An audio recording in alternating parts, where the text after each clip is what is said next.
Hey, welcome everyone. Thank you for joining us today. Hello, I know people are joining from all around the world. My name is Amanda Terry. I'm co-founder and CEO of Metagood. We're the first NFT for social good platform launching on Flow. I'll be helping to guide our discussion today and also provide some of my views. We're really excited to be here to discuss the topic of what can NFTs actually do. And we hope that after a 25-minute panel, you'll learn more about our respective projects, how the concept of utility has evolved over time, and what we think is possible in the future for NFTs. So let's hop into it and just do a quick round of introductions. Maybe we could just start alphabetically, first name, just your name, your company, one sentence description of your company, and how about your favorite karaoke song? Hey there, I'm Kurt Broggett, and I'm the CTO of NFT Genius. We are building the Gaia marketplace on Flow, which will bring a lot of new IPs to the Flow blockchain. We look at ourselves as storytellers. We have a history in the NFT space. And yeah, I'm happy to be here. I'm excited about this.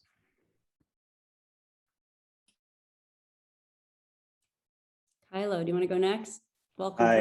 Hi, this is Kylo. Thank you for having me here. I don't represent any company, but I represent APE DAO. We are a collective group of like-minded individuals who believe in NFTs, and we together invest in NFTs. And I look forward to talking more about it in this panel. My favorite karaoke song, I guess, Wonderwall by Oasis. Yeah, that's me. Nice, good choice. And Tristan.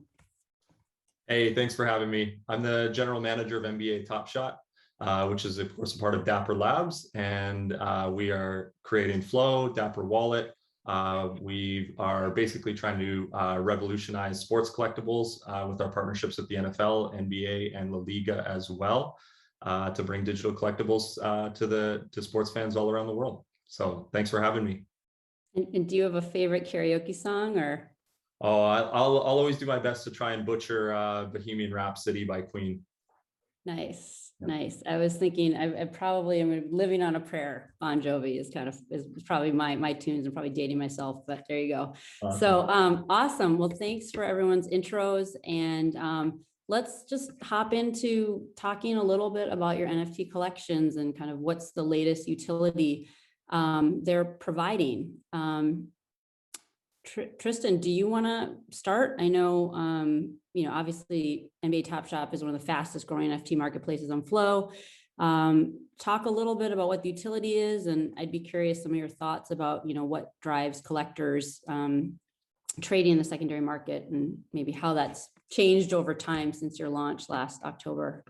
Sounds great. So utility for us comes in a number of different forms. There's actual in-product utility, and we're constantly adding more features and more capabilities with our collectibles, new and fun ways to engage. But I think one of the most exciting areas of utility right now is in real world utility.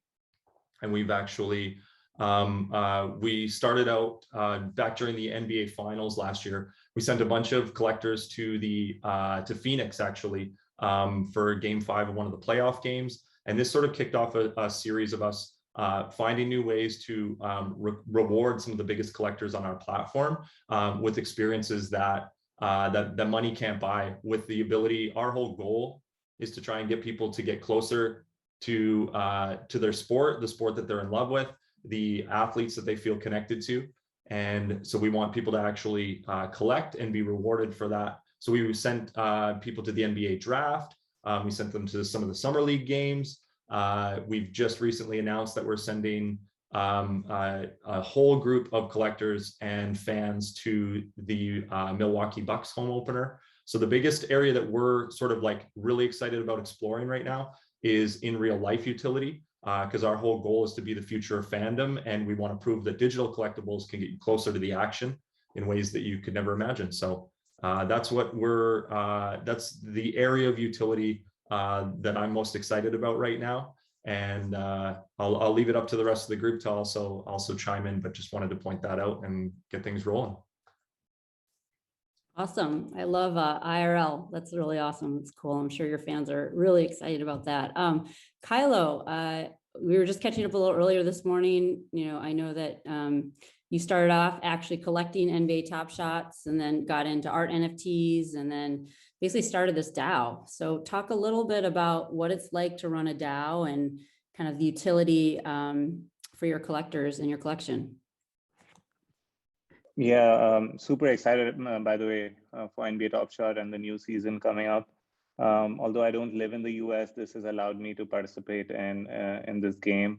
We never had any trading cards around from where I'm from. So this is a great leveler and brings a global audience. So thank you to NBA Top Shot for that. Having said that, now I'm part of APE DAO, and we own 81 apes and multiple other NFTs, which are valued in excess of $20 million right now. It started off very small, but let me just talk about what NFTs can offer to our members. We recently launched a collection called APE DAO Remix, which is a collection of derivative artworks of the apes that we own. And these were made by 24 very well-known artists in the NFT space. And what it gives collectors is an access, first of all, to our Discord community, which now has more than 12,000 members. But they get access to, knowledge, intricate knowledge about different NFTs, and people are talking about all sorts of projects and discussing the pros and cons on whether or not it makes sense to go into it, whether or not it makes sense to invest into it. That's one. The second one is by holding the Remix NFT, you will be getting a mint token airdrop, or you can claim those mint tokens. And these tokens will allow you to then mint artworks on an upcoming art platform, on which we're already talking to a lot of artists to do some amazing drops. So this is the utility we are planning, and lots of other stuff, which I can't disclose right now, but we're really excited about this. And NFTs just give an wide array of benefits. For example, today, if you can't own a Bored Ape, which has around a 40 ETH floor, you can in fact just buy the ape token, and you are a fractional owner of these bunch of NFTs that we've put together. So it allows even the small newcomer to participate in the upside of projects that they otherwise wouldn't be able to do. So this is what I'm excited about. Awesome. Super cool model, and love that more people can be involved. Kurt, tell us a little bit about NFT Genius. I understand you kind of started as an agency creating NFT collections, and now you're launching a marketplace called Gaia that's going to be on Flow. So tell us a little bit about your concept of utility and how that's changed over time. Yeah, so we have kind of a unique experience because we kind of started, a lot earlier than a lot of sets, before there was really a ton of, volumes on Ethereum, for example. And we actually took some lines out of the Top Shot book because we released a series with different moments that was really an interactive comic called Bitcoin Origins. And so Bitcoin Origins really kind of turns the story of Bitcoin, the real history of Bitcoin, into an anime. And we have a moment release cadence that we follow. And it's kind of an interactive comic. So the utility that we brought to people early on was you're involved in a story, people participate in the lore to some degree. We released the story sort of like a Netflix series. And bring a lot of storytelling and really great illustration to the collectors. And we also augment that with kind of an experience. Like we talk about them like experiences where they're participating in hunts. We give away Bitcoin, like we gave away 1 Bitcoin during our last hunt. And we have clues that are involved in the story. It's very related to Alice in Wonderland, and people just go crazy for it. They love to participate in the story. They like to find clues, solving puzzles, and they're related to the assets that they own as well. So one of the things that we were able to do is, build really early on is build kind of NFT sort of paywalls around things to where you can only access certain types of content if you own the NFTs. For example, one of the biggest clues that we put out was in a video, and those videos were behind NFT paywalls. And we really believe that, you know, ownership should give you a kind of access. So back to kind of Tristan's point, it's like, you know, it's not just about offline experiences, but it's about like online experiences and feeling like you belong to a club. I would say that's one of those big points in NFT utility, is that you feel a sense of belonging, like that you really are in a certain kind of exclusive club. And I think that that's really what PFPs are about. If you think about it, they're really just about a sense of belonging and an expression of culture. That's kind of our perspective. Very cool. And it's great they picked us all. We are all coming from such different angles. We'll give a quick briefing on Metagood. So we're launching this NFT marketplace where every collection will have a charitable component and do real world good. That's coming on Flow. So we're definitely the newbies on the block. We did launch our own collection about a month ago. It was called On-Chain Monkey. It's traded now. We actually gave them away for free. And I think all 9,500 were claimed within 4 hours. It was the first time it was a full profile pic collection, all on chain in a single transaction. We've now, a month later, traded over 2,400 ETH. And in terms of utility, we are really trying to drive like real world good. And so we actually did an auction a couple of weeks ago. One of our community members donated his on-chain monkey, AKA OCM, and actually Roam and Charlie Lee from Litecoin kind of bid it up amongst others. And Roam ended up winning the NFT for 12.5 ETH, of which all the proceeds went to GigaConnect, which is bringing internet to schools globally. And so it was really cool because the collector and Roam, because they did good deeds, are going to be awarded with a special Metagood moment, which will have its own value. And then proceeds went to, you know, obviously a real world charity. And then, you know, we've seen the collection value rise as a result of that high bidding from the auction. So it's a unique model, but, you know, our focus is doing real world good.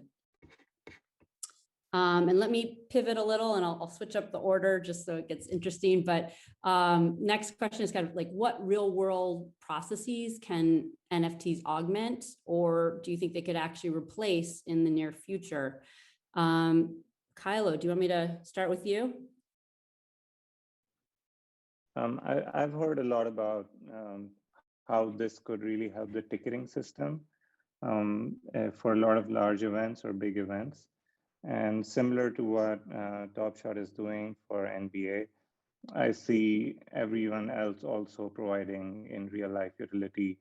Say, for example, you're going to a restaurant or you're going to any place, and if you own a particular NFT, you get special offers, special discounts, something like that in real life. That's what I see happening. Very cool. Kurt, do you want to go next? What do you think NFTs could either augment in the real world or possibly replace?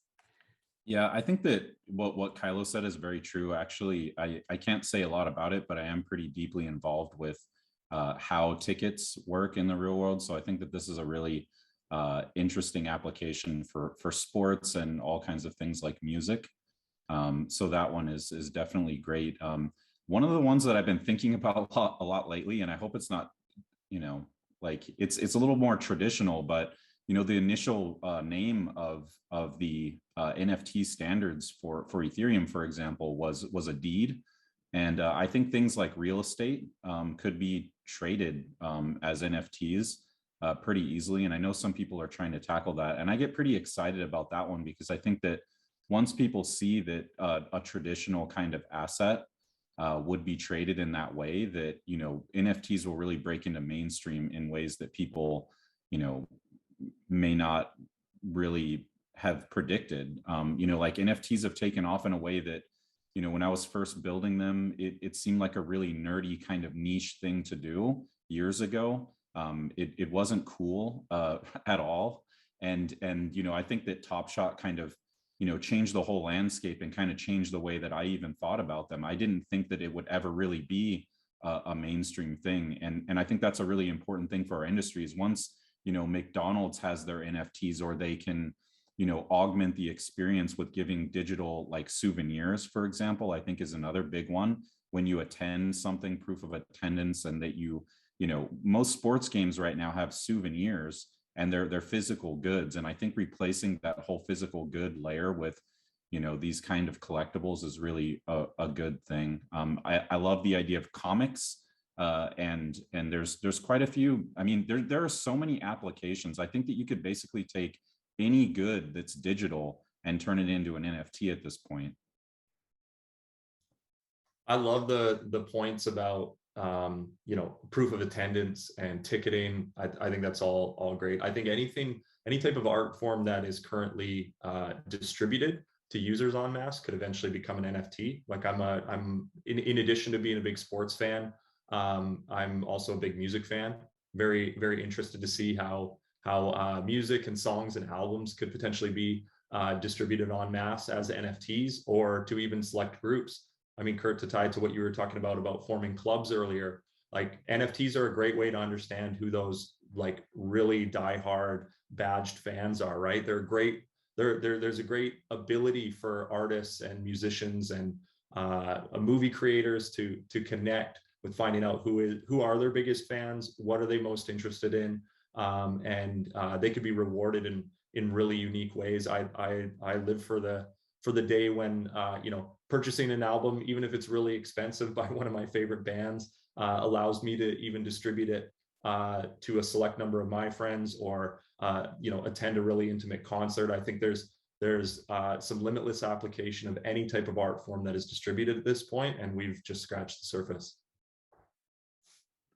Great. And my background for Metagood was kind of in data analytics. So I thought it was really interesting when Twitter announced enabling users to basically display verified NFTs as their profile pic. And I think there's going to be a lot of that across different media platforms. My co-founder is Bill Tai, who's one of the first investors in Zoom. So we are interested in perhaps trying to work with them as well and be able to enable NFTs to basically be a way that you're verifying your identity. I think is pretty interesting. And when you talk about it kind of representing like what you stand for, your social status, et cetera, I think it's going to be very interesting over time if more of these media platforms adopt that as kind of your profile pic. Absolutely. There's maybe one other one that I wanted to jump in on that's maybe a little bit more controversial, but and it's probably a little kind of related to what Kylo's doing with the DAO. Maybe I don't want to speak for him, but the idea that you can buy in, like they have this idea of founders tokens, and buying a piece of a DAO. Like one that I've been following a lot is Punk's comic and Meta Hero, because they have this DAO and this concept that you're a founder and that you earn yields on some of these assets. I think it's a really great way to buy into something. It doesn't really feel like a stock or a token. It's a collectible, but it also has some level of ownership over a company. I think that this is a really I get really excited about it, because I don't want to just buy a JPEG sometimes.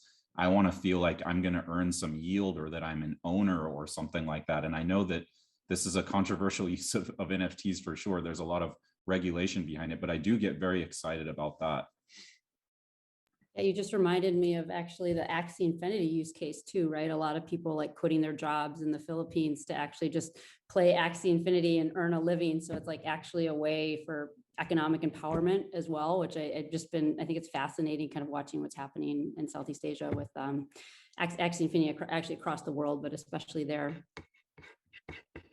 Play to earn is such a huge thing with this, and I'm excited to see what kind of play to earn stuff comes to flow as well, because I think that there is one game that just came that's a play to earn, and I think that that's going to be a huge thing to open up mainstream adoption. Like if you can play a game, and if millions of people can play a game, I think that that's going to be really big for the NFT industry. One thing I forgot to mention, and actually I was thinking of any kind of point system or loyalty rewards, for example, airline points or hotel rewards, that's like ripe for disruption with NFTs easily, because NFTs make it so easy to, in a decentralized way, reward your loyal supporters. there's no centralized entity, and you can just easily just take a snapshot of all the addresses and reward them. That makes it so easy to kind of bring a community together, and yeah, that I think is a great use case. Agreed. So I think we all believe universally in the power of NFTs. They're here to stay. What do you think, the turning point is for NFT utility? Like sometimes it feels like, we're in a bubble where everyone, believes in it, but for the average mom and pop, what do you think it's going to take for them to start using and collecting NFTs? Tristan, do you want to start? Yeah, I think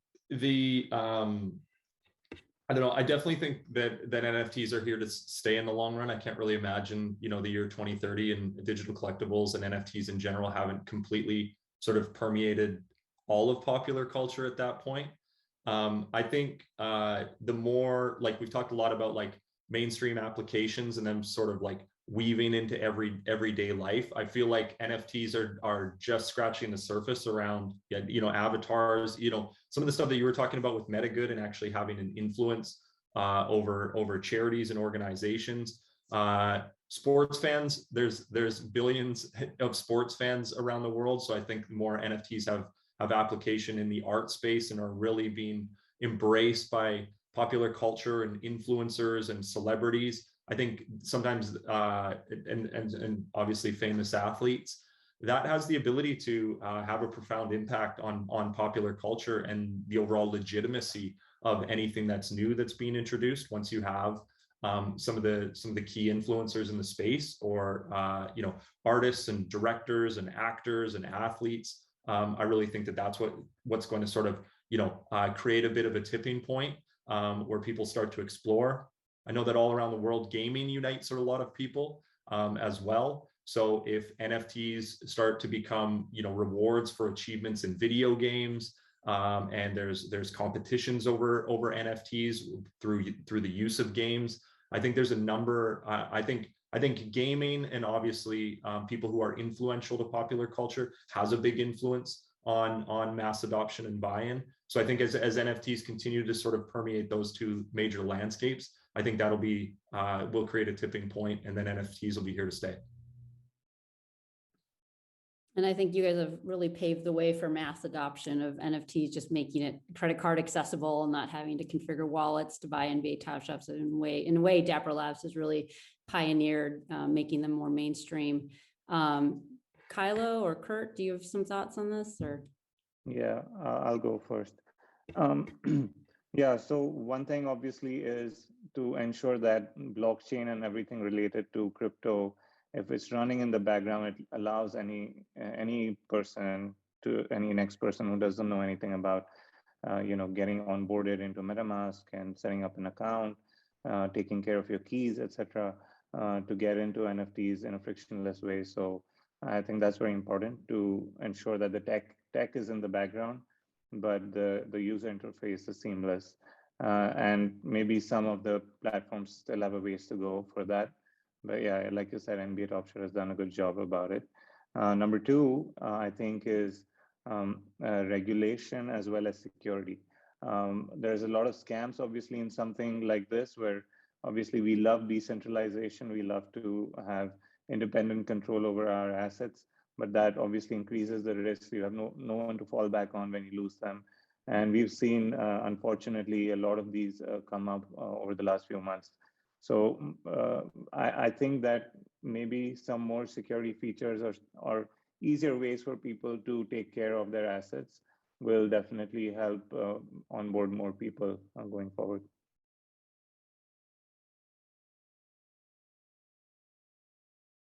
Kurt, any thing you want to share on this? Yeah, I actually think that play to earn is going to be one of the biggest things in NFTs, just because, like, if you look at the way people play things like Candy Crush, or, I was reading about the guy who was inspired to create the Nintendo. He was watching an old man at a bus stop play with like an old like digital watch, and that was what inspired him to do that. And then I think they did like 200 million units after that. And it's games and kind of simple games, play to earn, I think can hit pretty much every category. And I was reading about how I think it's 1/3 of all children in the US are playing Roblox. And if you think about that with play to earn, you combining the two, and just how younger people are, they're using the internet in ways that people like me and my generation weren't. They're very immersed in these kind of games and social gaming experiences. I think that once you're earning on these kind of experiences, that's how it really reaches a massive mainstream. And I'd just like to comment, I'd love if we could challenge ourselves beyond just play to earn, but like play to give or play to donate and take it to like a next level. We haven't quite figured that out, but that's kind of within our mission to be looking at how to do that. I totally agree with you guys. Let's keep it going. I think the next question we were going to discuss is kind of what are favorite uses of NFTs out in industry. I know when we met this earlier this morning, people had some ideas. Kylo, do you want to start with some of your feedback? What's some of your favorite stuff that's happening in industry? You mean other than what we're doing ourselves? Yes, not your own Outside. project, anything but your own project.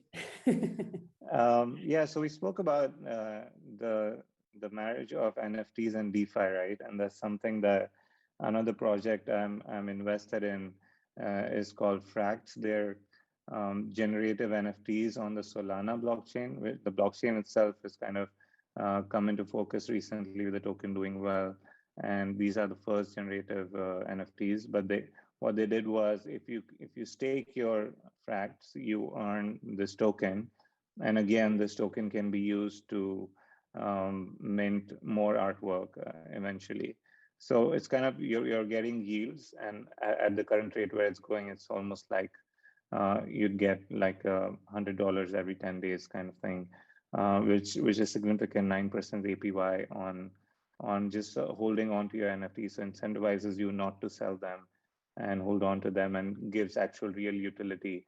Obviously, the question then is it a security or not? And there's a lot of gray area around it as the SEC is looking into all of that.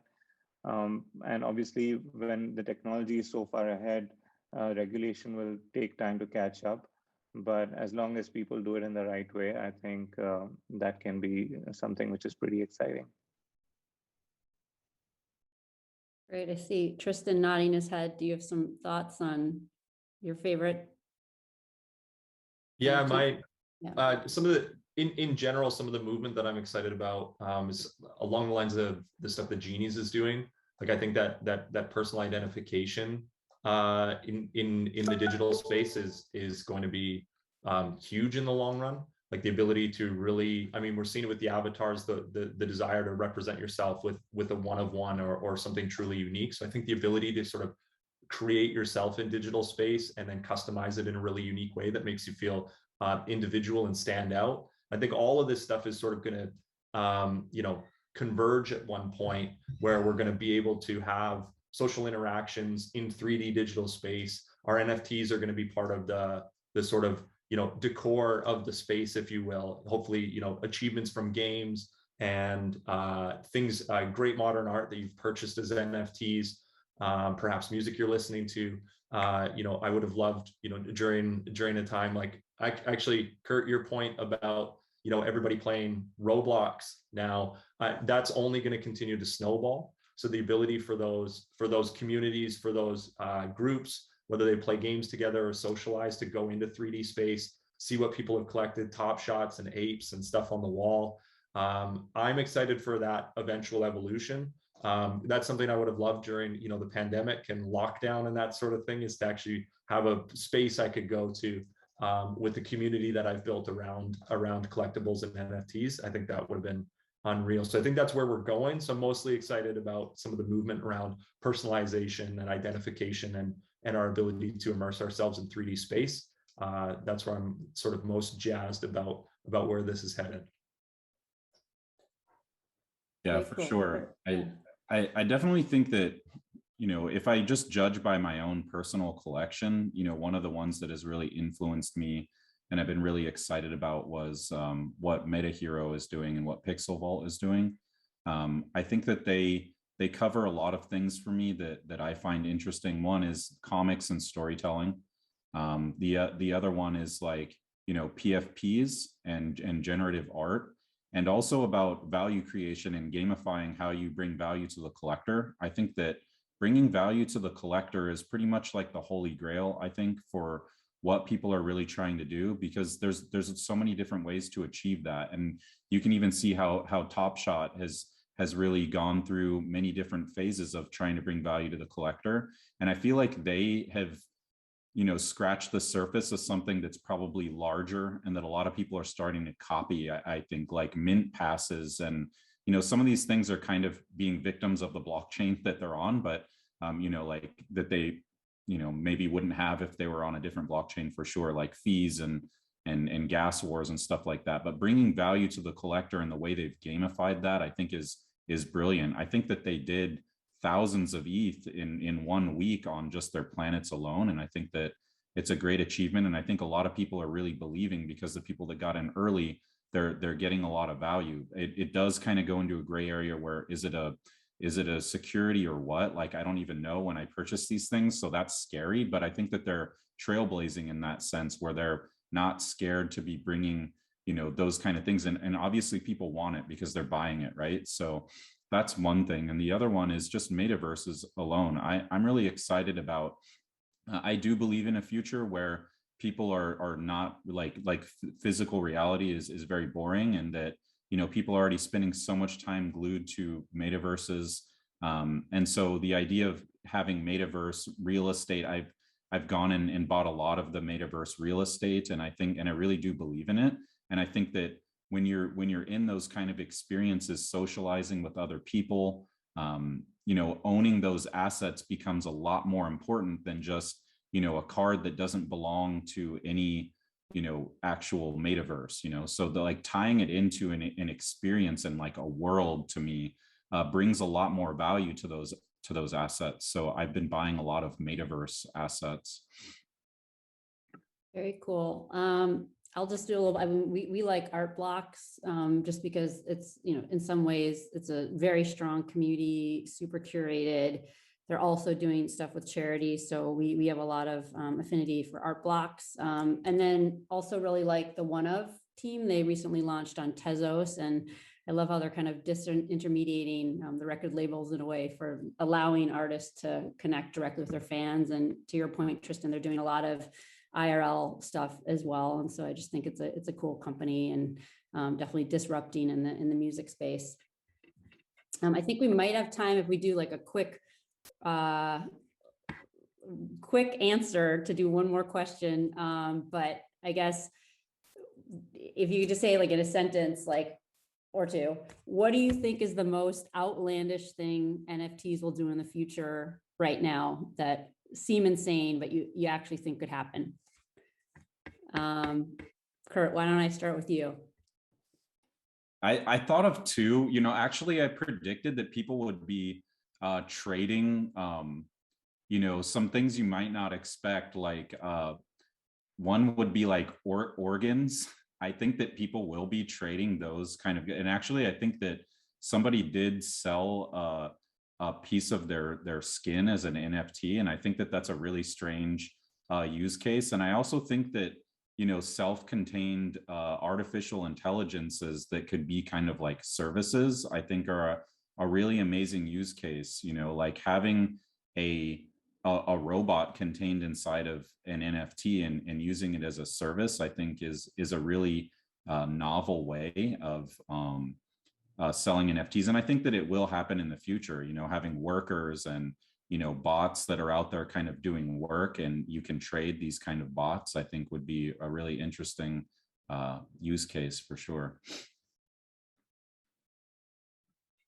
I think there will be some outlandish headline one day that'll be awesome, where a bunch of people will have banded together and sold off a bunch of their NFTs to solve some major world problem. You know what I mean? Like there'll be someday NFTs will, you know, solve world hunger or something incredible like that, by communities banding together and moving their modern art to have an impact. So I think there's I think something like that. That's my outlandish prediction, is that NFTs will in some way help shape and save the world. All right, I'm going to riff on that one because that's very close to what I was going to say, which is, basically, harnessing, if you can marry kind of some of the speculative greed with doing good, which is kind of the experiments we're running. But we do believe that, you can actually make, real world impact. And, could we raise funds to like bring back a species like the woolly mammoth or white rhino? I don't think it's out of the realm of possibility in our lifetimes to do this type of stuff with crypto. So that's kind of what motivates us. And let's close out with Kylo. What's your views on something that seems outlandish but could actually happen in the future? It's happening right now, is what I'm saying. Where we're talking about it right now. For us, it seems normal, but 99% of the world doesn't know what is actually happening. For example, I started this APE DAO with, just 49 of my apes and assets, and together now it's a 700 plus member community. And we just launched this APE DAO remix. The developer is in Hawaii. The project lead is somewhere in Ukraine. I'm myself in India. The artist outreach guy is in the UK. And we got artists from all over the world. I've never met these guys before, ever. And I've only spoken to them on Discord or on Zoom calls. I don't even know what they look like. And we've managed to create a collection which is worth millions of dollars. And that's, that's like mind blowing to think about, that this could even ever happen. It's beyond my wildest dreams. It's kind of an outlandish space that we're living in right now, actually. Just nobody would believe it if I told them, outside of the crypto space. So yeah, we're living it, man. I'm very excited about what could happen in the future. Definitely true. I think there's definitely been a silver lining to COVID, and that's just that, remote work has flourished and we're all able to do things from all over the world and work with people from all over the world. So we're at time. So I just want to thank all of you for joining, panelists. And I think it was a pretty fun, hopefully educational discussion for those that are listening on the live stream. And yeah, I look forward to keeping in touch with all of you guys, hopefully meeting you at some point in real life or else in the metaverse or Discord. So thanks, everyone.